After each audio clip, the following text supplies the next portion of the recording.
Sophie Toadiangeli, vous avez dû voir sur votre brochure que c'est Patrick Jaïs qui ferait cette présentation et je le remplace aujourd'hui. Donc moi je suis avocat du cabinet Weijourde et je travaille dans le département de fusion-acquisition au sens large qui regroupe donc toute une série d'opérations de rapprochement d'entreprises, de l'acquisition classique au LBO, en passant par le capital risque. Donc, à peu près tout ce qui existe comme transaction dans ce secteur. Voilà. Je suis Olivier Juès, donc c'est bien moi, Olivier Juès. Je suis donc responsable de l'activité Transaction Services de PricewaterhouseCoopers. C'est une activité qui est leader sur ce marché dans le domaine des due diligence sur les transactions, donc à la fois sur les fonds d'investissement et sur les corporates. Et nous sommes à peu près aujourd'hui 165 professionnels qui travaillons à temps plein sur ce type de travaux. Contrairement à l'intitulé de mes slides, nous allons d'abord parler des garanties de passifs. Pourquoi ? Parce qu'elles vont nous permettre ensuite de vous parler des clauses d'earn-out et de ce qu'elles peuvent apporter comme solution lorsqu'on est dans une situation où la garantie de passif ne remplit pas complètement les desiderata des acquéreurs. Et j'ai pensé qu'il était utile, dans un premier temps, de vous faire un petit rappel de fondamentaux juridiques sur les garanties de passifs, parce qu'aujourd'hui, dans les négociations de garanties de passifs, on se rend compte qu'il y a une petite confusion entre les deux grandes familles de garanties de passifs. Cette confusion résulte de la pratique et essentiellement de l'introduction dans notre pratique des garanties dites anglo-saxonnes et des déclarations multiples et variées qu'on se retrouve à négocier pendant des jours et qui nous font perdre un peu de vue ce qu'est vraiment une garantie donnée dans le cadre de la cession de droits sociaux. Donc je pense que aujourd'hui, les garanties de passifs, on les a vues se développer à cause d'une carence des garanties qui existaient dans le cadre du droit de la vente, notamment les garanties des vices cachés, les garanties d'éviction et toutes les garanties relatives à la cession de créances. Je pense qu'il y a un mécanisme issu du droit de la vente dont on se sert encore aujourd'hui et qui permet d'apporter une certaine protection dans certains types de situations, c'est le dol. Alors c'est un cas extrême, mais le dol qui résulte de manœuvres frauduleuses du cédant qui aurait par exemple sciemment dissimulé des éléments déterminants dans la volonté de l'acquéreur pour l'induire à acheter les titres d'une société, le dol permet aujourd'hui, dans certains cas assez rares, d'obtenir l'annulation d'une vente. Mais je dois dire que dans la pratique, on le rencontre quand même assez rarement. Donc en dehors de ces garanties légales, on a vu un développement depuis plusieurs années maintenant, parce que c'est quelque chose d'acquis, des garanties de passifs. Alors les garanties de passifs, ce qu'on appelle garanties de passifs, regroupent en fait deux types de garanties sur un plan juridique. Tout d'abord, ce que j'appellerais la garantie de passif, au sens propre. La garantie de passif, c'est une garantie qui garantit l'acquéreur contre une augmentation du passif de la société cédée ou une diminution de l'actif de cette société résultant de faits antérieurs à la cession et qui se sont révélés postérieurement à la cession. Alors, cette garantie-là, en principe, est sans limite de montant. Autres que les limites qui vont être déterminées contractuellement par les parties.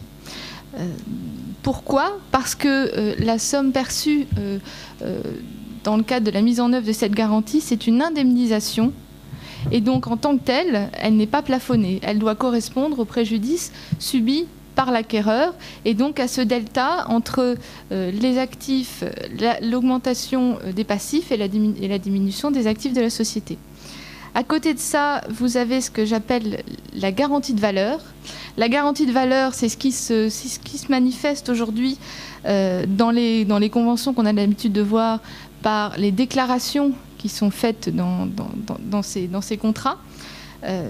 La garantie, en fait, la garantie de valeur, elle garantit l'acquéreur contre la moins-value qui affecte les droits cédés et elle entraîne en fait un ajustement du prix, puisque c'est une garantie de valeur liée à la valeur des titres de la société. Donc la conséquence principale de cette garantie de valeur, c'est qu'elle est limitée au prix de cession. On ne peut pas avoir d'indemnisation supérieure au prix de cession lorsqu'on a une garantie de valeur, par définition, puisqu'elle est censée garantir la valeur des titres. et toutes les sommes perçues dans le cadre de la mise en œuvre de cette garantie sont considérées comme une réduction de prix. C'est une suite logique de la qualification. Alors ça a un impact, cette dichotomie garantie de valeur, garantie de passif a un impact, et notamment un impact fiscal, puisque les sommes perçues dans le cadre d'une garantie de passif qui sont considérées comme des indemnisations et donc pour l'acquéreur sont imposables, alors que les sommes perçues dans le cadre de la garantie de valeur sont considérées comme une réduction de prix et donc à ce titre ne sont pas imposables. Alors ça c'est assez théorique parce qu'aujourd'hui en fait dans la pratique on se retrouve dans une situation où on est face à des garanties hybrides qui en fait vont regrouper en même temps des garanties de passif et des garanties de valeur, puisque les acquéreurs veulent se couvrir contre un nombre de risques le plus grand possible. Donc par exemple, les garanties contre les suppléments de passifs et contre les diminutions d'actifs sont des garanties, ce qu'on dit de reconstitution. Elles vont être assises sur les comptes de la société cédée. Alors là, et je laisserai M. Juès tout à l'heure vous parler de la détermination de ce critère et des comptes de référence qu'on va utiliser pour mettre en œuvre cette garantie. On peut utiliser les derniers comptes sociaux. Très souvent, la situation idéale pour un acquéreur de société, c'est d'utiliser des comptes de closing, puisque ce sont les comptes qui reflèteront le mieux la situation de la société au jour du transfert de propriété des titres. Ensuite, donc, il y a les garanties de valeur. Ce sont les garanties qui se manifestent par l'ensemble des déclarations qui vont figurer dans les contrats. Et ces garanties-là, elles sont là pour pallier en fait au risque qui ne serait pas couvert par une garantie sur le passif et l'actif. Par exemple, je vous donne un exemple, l'environnement. L'environnement, il peut exister des risques environnementaux dans la société cédée. Ces risques peuvent ne pas avoir été diagnostiqués par le vendeur, donc il n'y aura pas de provision dans les comptes, puisque a priori personne n'en a connaissance. Cependant, les faits générateurs de ces risques sont antérieurs à la date de cession et donc pourront être découverts postérieurement à la date de cession. Donc typiquement, voilà un exemple d'une déclaration qui permet de couvrir un risque qui ne figure pas dans les comptes. Un autre exemple, ce sont les garanties relatives aux contrats qui ont été signés par la société. Et un exemple classique, ce sont les contrats qui contiennent des clauses de changement de contrôle. Un contrat qui contient une clause de changement de contrôle et dont l'acquéreur n'aurait pas eu connaissance, qui est fondamental dans l'activité de la société, va entraîner, après la cession des droits sociaux, une résiliation de ce contrat, donc une diminution du chiffre d'affaires de la société. Et encore une fois, cet aspect-là n'aura pas été pris en compte dans les comptes de la société.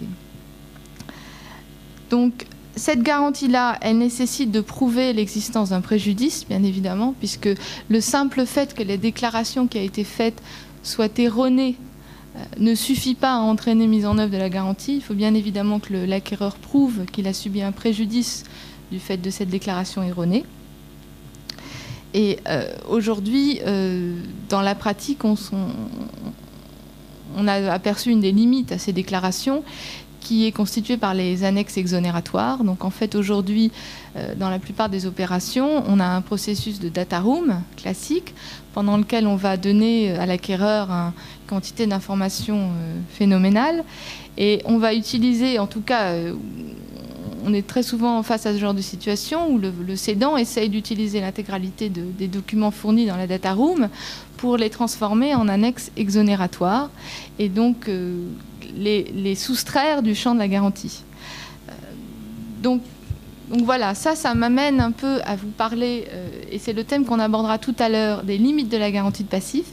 Mais avant ça, je vais laisser la parole à M. Juès sur les aspects comptables des garanties. Merci. Donc je vais compléter un peu la partie juridique par quelques questions clés sur les aspects comptables et financiers, qui sont, donc ces questions sont de 3 ordres. D'abord, de quel compte s'agit-il quand on parle de compte garanti? Deuxièmement, à quelle date vont exister ces comptes? Et puis, troisièmement, est-ce que tous les postes de ces comptes peuvent être garantis, peuvent être couverts? Le premier aspect traité, c'est de quel compte s'agit-il? Alors, bien évidemment, quand c'est une société avec des comptes sociaux, c'est assez simple. Quand c'est un groupe qui est vendu en tant que tel, c'est assez simple. On se base sur les comptes consolidés. Si, bien évidemment, il y a des comptes consolidés, mais normalement, aujourd'hui, il y a des comptes consolidés sur tous les groupes qui peuvent exister en France. Mais si, par exemple, c'est un sous-groupe, donc qui se trouve dans un groupe plus grand et qui n'a pas d'obligation de publier des comptes consolidés, à ce moment-là, on va se trouver avec une absence de comptes consolidés de ce sous-groupe. Donc c'est difficile de garantir les comptes sociaux de différentes sociétés. Il va falloir établir de vrais comptes consolidés qui vont permettre d'asseoir la garantie de passif sur ces comptes consolidés. Un exemple encore plus difficile, c'est quand on vend une division ou quand on vend une partie d'une société, donc on fait un carve-out. Comment garantir un carve-out alors que finalement, au départ, il n'y a pas d'aspect juridique comptable d'un carve-out. Il n'y a pas de comptes sociaux d'un carve-out. Donc il va falloir produire des comptes spécifiques, il va falloir établir des comptes spécifiques, donc ils peuvent se faire de manière juridique par des apports ou par des scissions, mais il va falloir établir ce type de compte. Le deuxième aspect, c'est les comptes à quelle date? Pour établir une garantie de passif qui prend quand même beaucoup de temps, hein. Je ne sais pas si vous avez déjà vu ce qui est une garantie de passif ou travailler sur une garantie de passif, ça prend un certain temps. Il faut qu'on ait une référence. Alors c'est difficile de garantir des comptes que l'on va établir a posteriori de la garantie de passif. Donc on est bien souvent obligé de garantir des comptes qu'on a établis a priori de la garantie de passif. Alors si vous vous trouvez en train de négocier au 30 septembre et que vous avez d'une société qui clôture au 31 décembre, ça n'a pas beaucoup d'intérêt. Enfin, la période intérimaire entre le 1er janvier et le 30 septembre est quand même assez longue. Donc il faut essayer d'établir des comptes intermédiaires, par exemple au 30 juin ou au 31 août. Donc des comptes qui vont être établis sur la même base que des comptes sociaux annuels pour pouvoir donc poser la garantie de passif là-dessus. Le troisième aspect, c'est tous les comptes toutes les postes peuvent-ils être couverts? Alors, Sophie a déjà répondu à ça en disant, parfois, comme l'environnement, je prendrai l'exemple d'un litige, si vous avez un litige significatif, bon, la garantie de passif, c'est limité dans le temps. Si un litige est significatif, il va y avoir procès, décision, appel, cassation, etc. Donc vous pouvez vous retrouver dans 4-5 ans avec la détermination précise de ce litige. Donc si vous rentrez ça simplement dans la garantie de passif, vous n'avez pas de possibilité réelle de garantir le montant de ce litige. Par contre, si vous avez une clause spécifique de garantie sur ce litige, ben vous attendez la fin du litige, la décision de justice ultime, et puis vous savez combien vous devez payer pour ce litige. Il y a des postes aussi qui, par exemple, n'ont pas beaucoup d'intérêt en tant que tels. Si vous prenez tout ce qui est goodwill, garantir un montant de goodwill qui est dans les comptes à un moment donné, ça n'a rien à voir. D'abord, ça n'a aucun intérêt parce que d'abord, la valeur n'a rien à voir avec la valeur effective puisque vous rachetez la société, donc ce goodwill change, le montant de ce goodwill change. Par contre, il est important de garantir ce qu'il y a derrière ce goodwill, donc la marque, l'inscription de la marque, des brevets, etc. Mais bien évidemment, vous n'allez pas garantir, et c'est pour ça qu'on va parler de clause d'earn-out, vous n'allez pas garantir le niveau de résultat ou les cash flows futurs qui sont vraiment la base de détermination de ce goodwill. Alors, effectivement, quand on voit ça, parfois, et c'est un peu le sujet provocateur de notre session, c'est de dire, bon, la garantie de passif, c'est bien beau, c'est gros, ça prend beaucoup de temps. Qu'on soit en train de décrire la garantie de passif ou qu'on soit l'entreprise qui est acquise en train de fournir toute la documentation pour la garantie de passif, ça prend beaucoup de temps. Et on va voir qu'en plus, il y a une certaine limite à cette garantie de passif. Alors les limites, elles sont assez simples. Il y a d'abord une limite de durée. Alors, aujourd'hui, c'est quoi la pratique? C'est généralement d'avoir une limite courte. 1 an et demi, 2 ans, voire 3 ans, mais c'est plus 2 ans. Sauf bien évidemment pour tout ce qui est prescription au niveau fiscal et au niveau social, où là, ça va jusqu'à la limite de la durée de prescription. Alors, face à ça, bien évidemment, il peut y avoir, comme je vous ai expliqué tout à l'heure sur l'exemple du litige, il peut y avoir donc des garanties spécifiques. La deuxième limite qu'il y a à la garantie de passif, c'est le montant.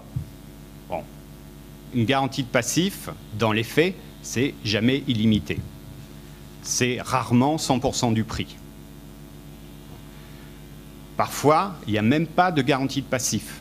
Sur des LBO secondaires, aujourd'hui, parfois, il n'y a même pas de garantie de passif.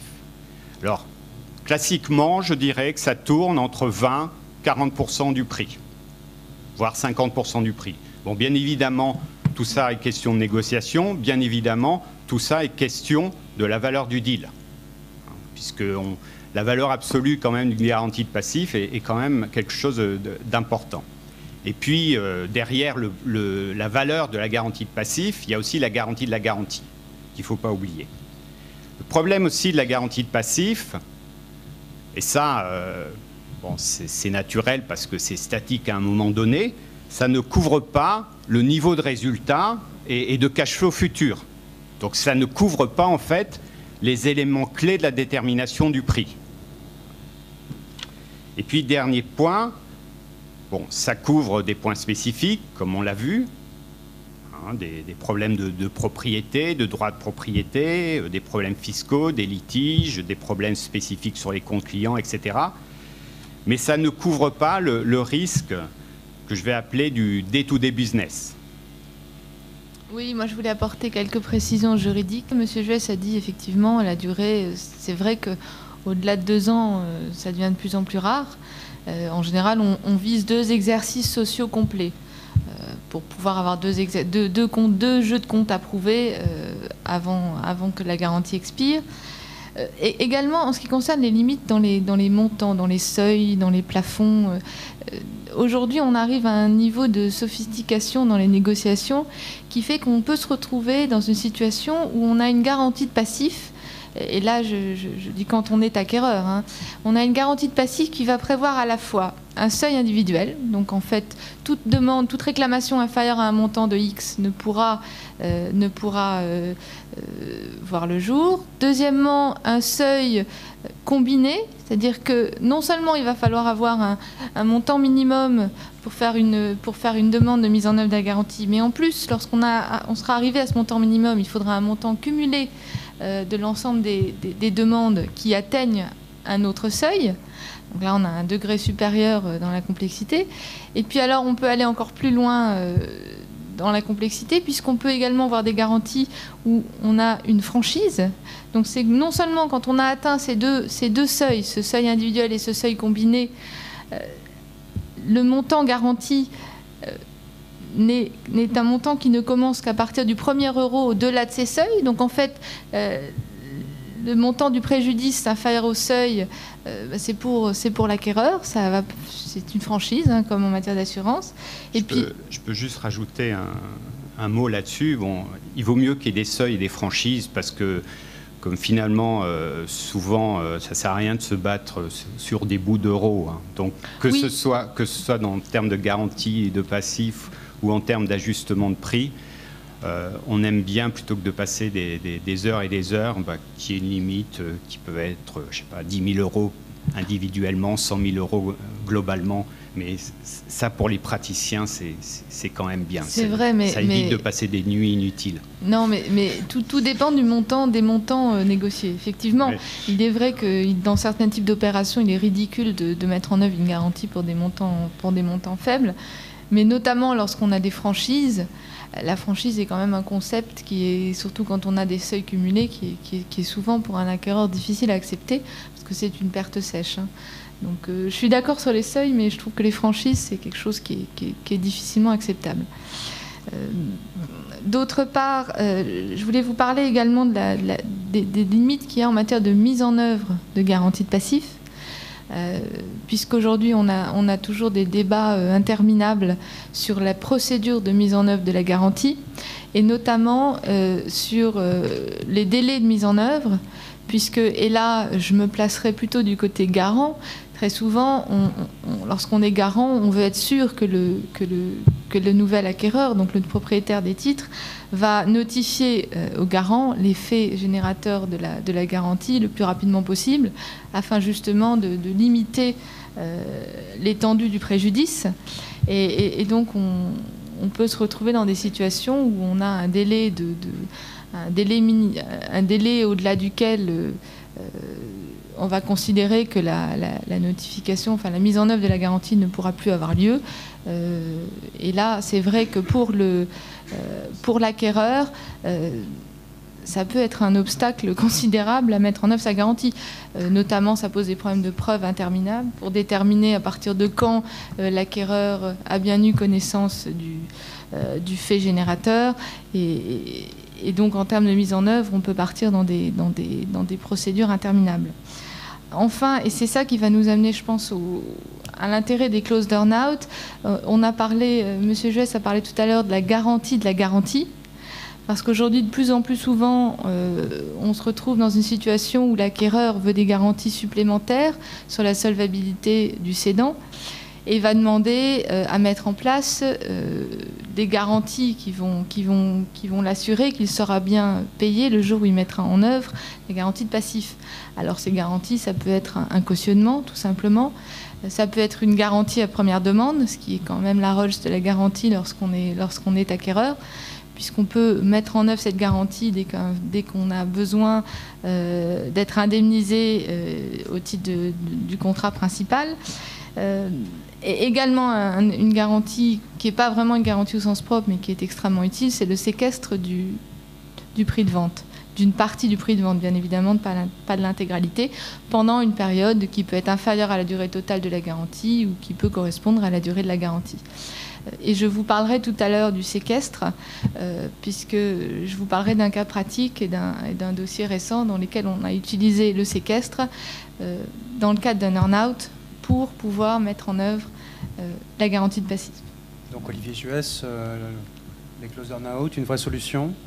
Alors, avant de parler des clauses d'earn-out, on peut se dire comment pour un acquéreur, bien évidemment, mais c'est vrai aussi pour un vendeur, parce que c'est quand même important pour un vendeur de savoir ce que finalement, en fin de compte, il va avoir dans sa poche. Donc c'est un intérêt conjoint de l'acheteur et du vendeur.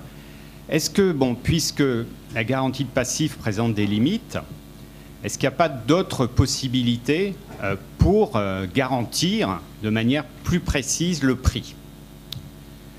Outre les nombreuses due diligence qui peuvent être faites dans tous les domaines avant l'acquisition, il peut y avoir des clauses d'ajustement de prix.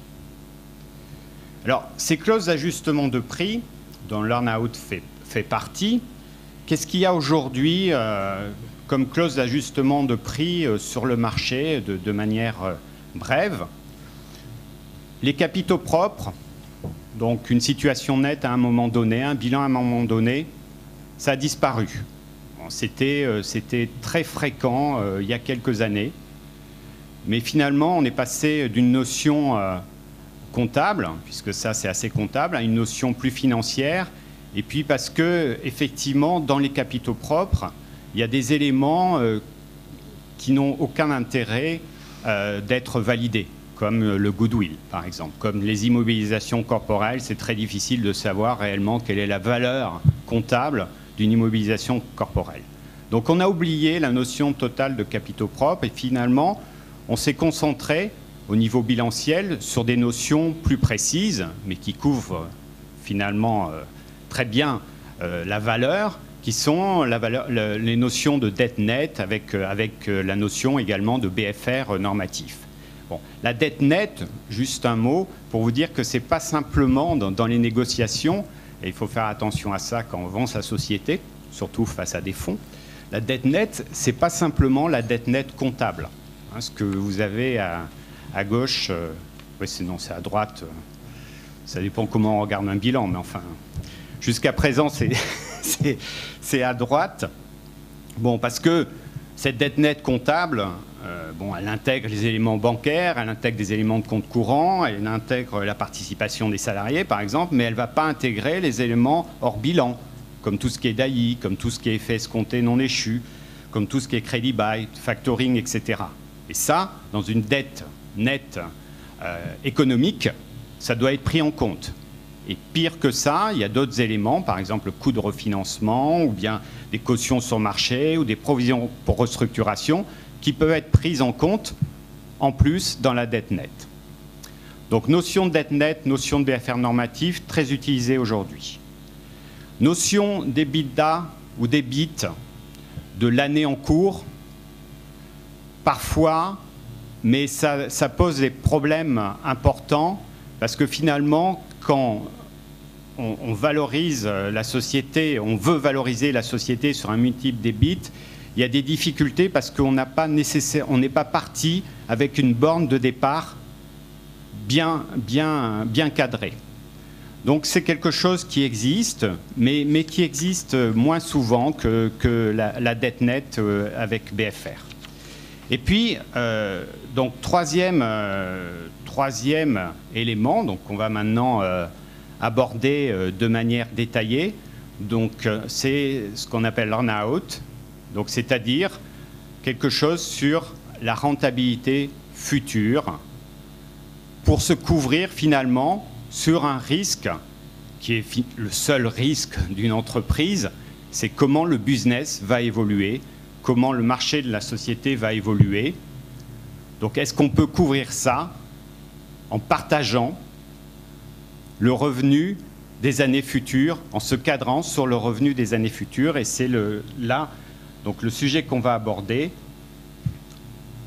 d'une part d'un point de vue juridique, et puis d'un point de vue également financier et comptable. Et alors les clauses d'earn-out, donc je pense que M. Juès vous a déjà bien montré l'intérêt de ces clauses. Aujourd'hui, je voudrais rajouter deux choses. C'est qu'on voit à nouveau à une époque, on avait beaucoup de clauses d'earn-out et elles avaient un peu, pas disparu, mais elles étaient moins fréquentes. Et depuis quelque temps, on en voit de plus en plus. Alors, moi, je pense que c'est un peu dû au contexte économique, à la conjoncture, au fait qu'il y a aujourd'hui beaucoup de sociétés en retournement ou des sociétés qui sont au début d'un cycle de croissance, et donc où on a un business model à valider, à vérifier, et qui par définition n'a pas encore fait ses preuves. Dans la pratique, dans une pratique de négociation, je constate également que les clauses d'earn-out permettent souvent de boucler un deal, parce qu'elles permettent de se mettre d'accord sur le prix, tout simplement, dans des situations où on a un cédant qui estime que sa société vaut un certain montant et que l'acquéreur n'est pas prêt à y mettre le prix parce qu'il ne veut pas prendre de risque par rapport à ce prix qui est demandé. Donc, et je l'ai vu récemment dans une opération où les négociations ont duré des mois et des mois pour finalement aboutir, parce que l'acquéreur a dit bon, d'accord sur ce prix-là, mais il y aura une partie qui sera payée selon des critères de réalisation d'un business plan sur la période postérieure au closing. Donc en fait, aujourd'hui, ça permet souvent de boucler une opération. Alors, je pense qu'il y a quelques petits éléments juridiques qui sont assez importants à rappeler pour les clauses d'earn-out. Il y a des petits pièges à éviter, parce qu'on peut avoir des clauses d'earn-out qui entraînent des qualifications qui vont peut-être remettre en cause la validité de la vente. Par exemple, il faut faire attention au risque d'indétermination du prix dans une cession. L'indétermination du prix, pourquoi? Quand la clause d'earn-out n'est pas suffisamment bien définie, et que surtout elle n'est pas définie par rapport à des critères objectifs qui permettront dans l'année N+1 de déterminer aisément le montant de l'earn-out. Ça veut dire que le jour où on signe, on a un prix qui n'est pas déterminé et qui peut donc remettre en cause la validité de la transaction.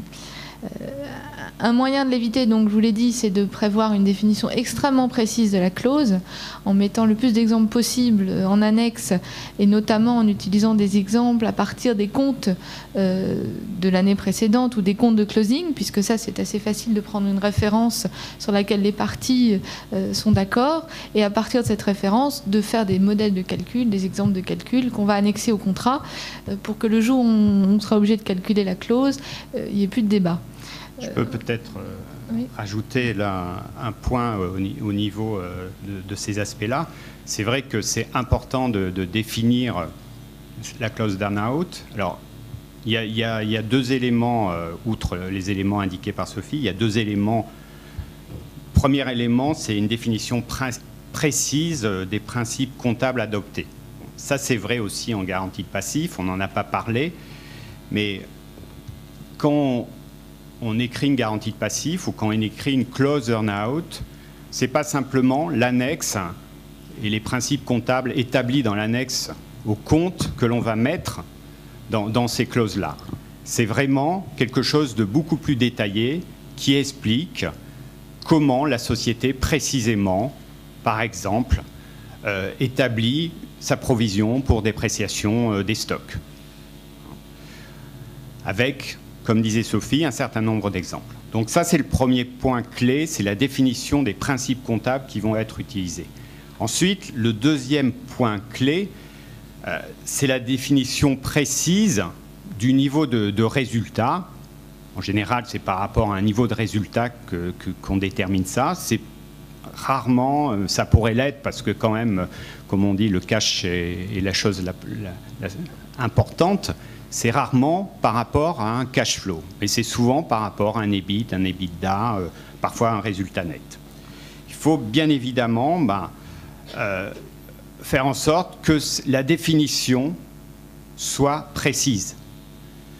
Vous savez, aujourd'hui, la comptabilité française n'est pas très précise dans ce qu'on peut mettre en éléments exceptionnels, éléments d'exploitation, etc.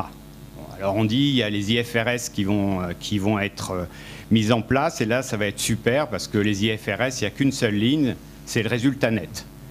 Mais dans les négociations, on peut parfois avoir des restructurations qui ont été décidées, qu'on ne veut pas mettre le coût de ces restructurations, on ne veut pas les mettre dans la détermination de cet EBIT ou cet EBITDA. Donc il va falloir préciser dans la définition de l'EBIT qu'on enlève ces éléments-là. Et puis, un autre élément aussi très important dans cette définition, c'est d'être sûr que la borne de départ et la borne d'arrivée sont bien établies de la même façon.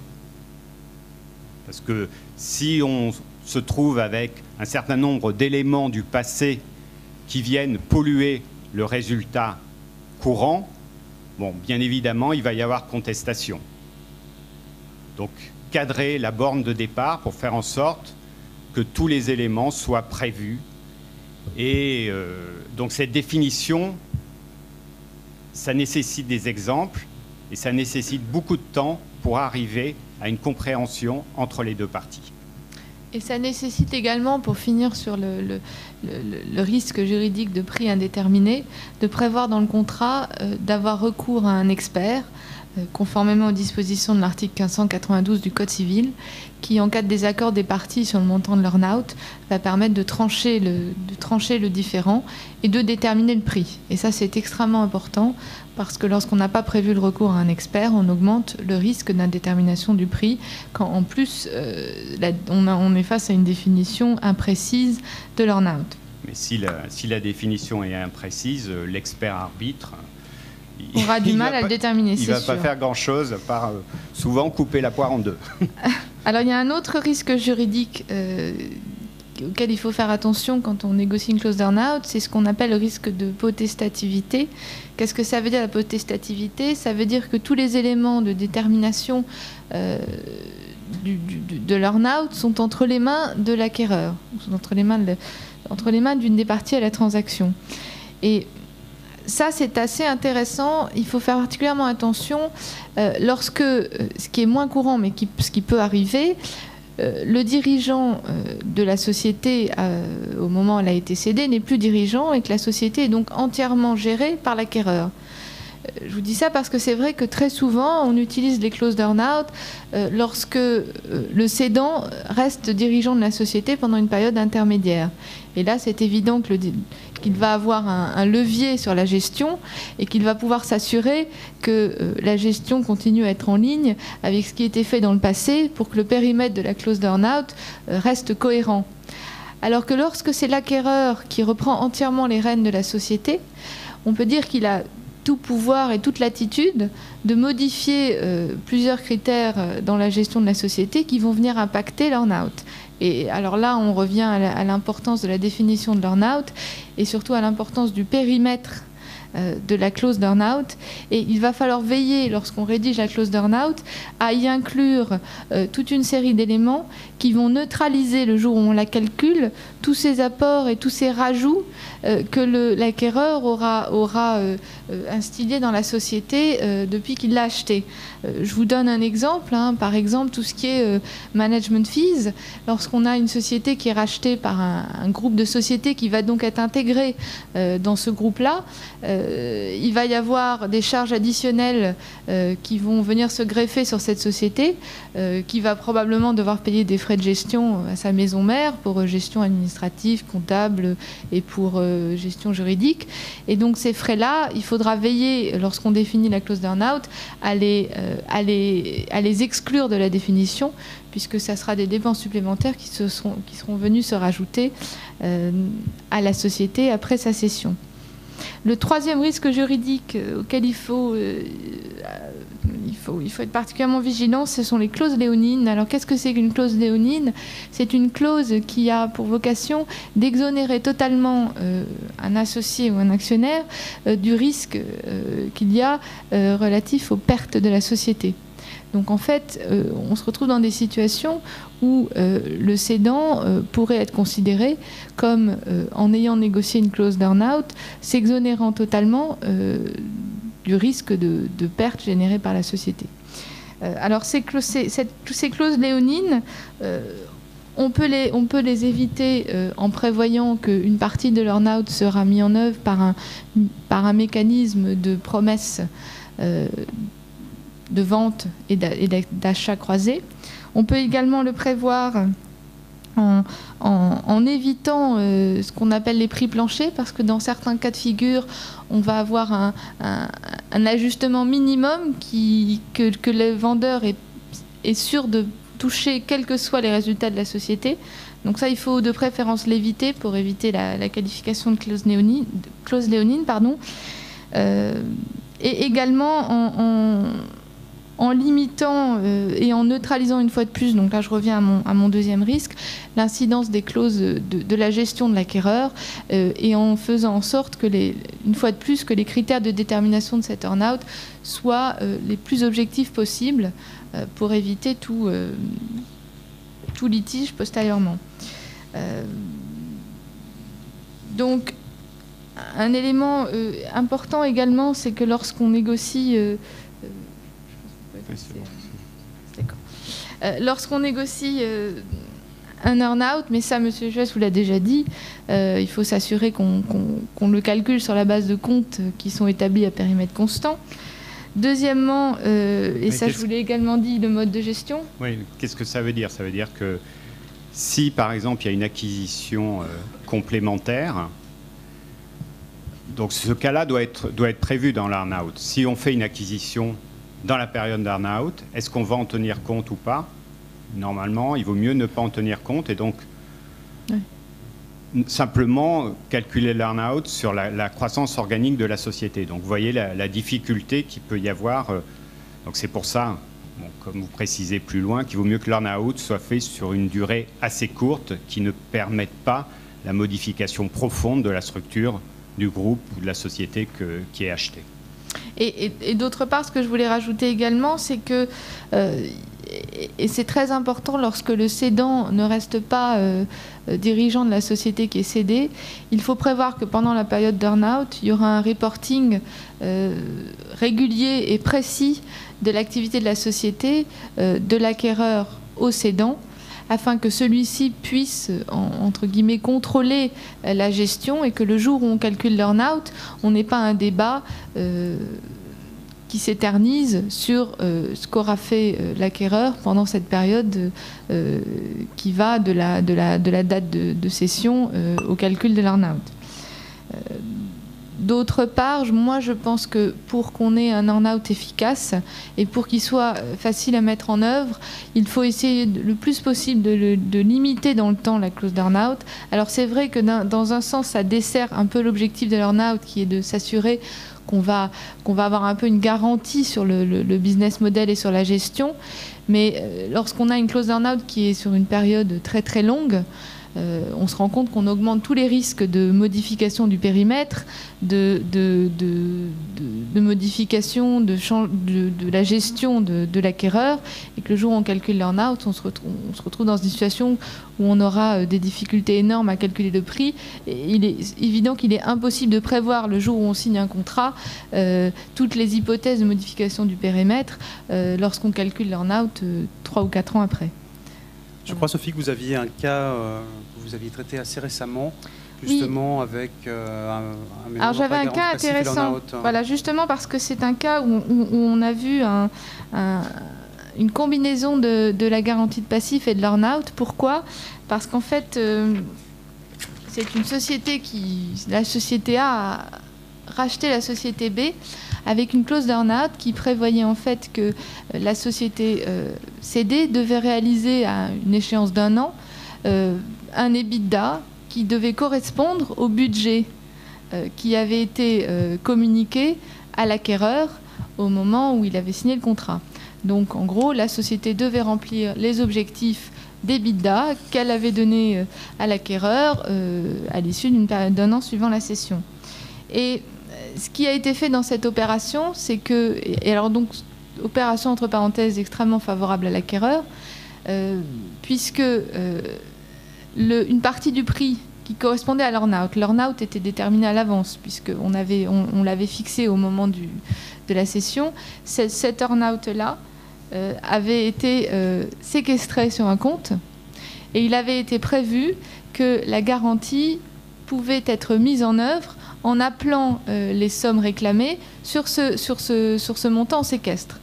Donc en fait, une partie du prix a été gelée et elle a en même temps permis à l'acquéreur, s'il devait mettre en œuvre la garantie, d'appeler ces montants sur le séquestre. Et alors ça allait encore plus loin dans le mécanisme, c'est que la garantie avait une durée supérieure à celle de l'earn-out, mais il était prévu que pendant la durée de l'earn-out, l'acquéreur pouvait mettre en œuvre la garantie, bloquer les sommes réclamées au titre de la garantie sur le compte séquestre, jusqu'à ce que le montant dû soit tranché, jusqu'à ce que le montant de son préjudice soit définitivement établi.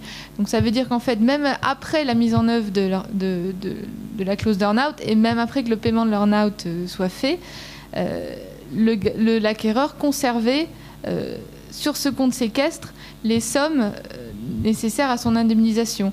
Et donc en pratique, ça veut dire que le cédant ne s'est vu payer que la différence entre le montant de l'earn-out auquel il avait droit en théorie et les montants qui avaient été appelés au titre de la garantie et qui avaient été bloqués pendant cette période sur le compte, et donc a reçu la différence jusqu'à détermination définitive des préjudices de l'acquéreur. Voilà, donc c'était un mécanisme qui permettait de sécuriser une partie du prix et de mettre en œuvre facilement la garantie sans avoir besoin d'une garantie de la garantie qui se greffe sur l'ensemble de la transaction. Voilà. Olivier Juès, vous voulez réagir en un ou deux mots à ce cas pratique avant d'aborder les questions à la salle?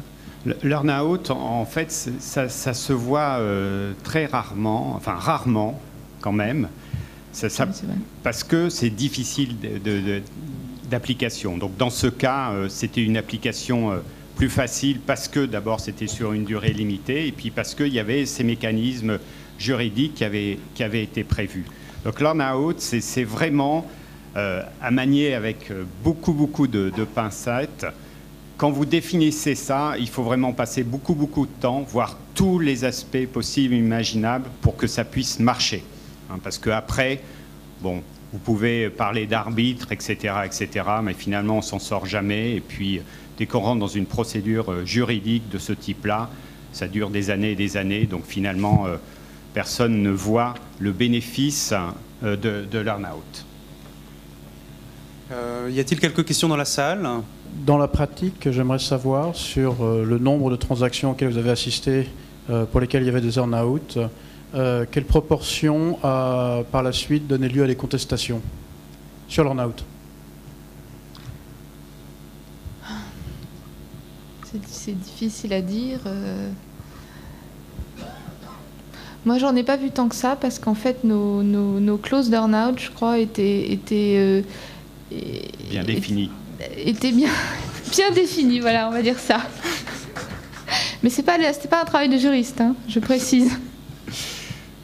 Je crois que honnêtement, comme dans toutes, globalement au niveau des transactions, il y en a au moins 20-25% qui se passent mal. Mais c'est vrai que je dirais que c'est, par comparaison avec des garanties de passifs, l'application d'une garantie de passif en général est plus facile. Et il y a moins de contestation dans l'application d'une garantie de passif que dans des applications de clause de earn-out. Merci.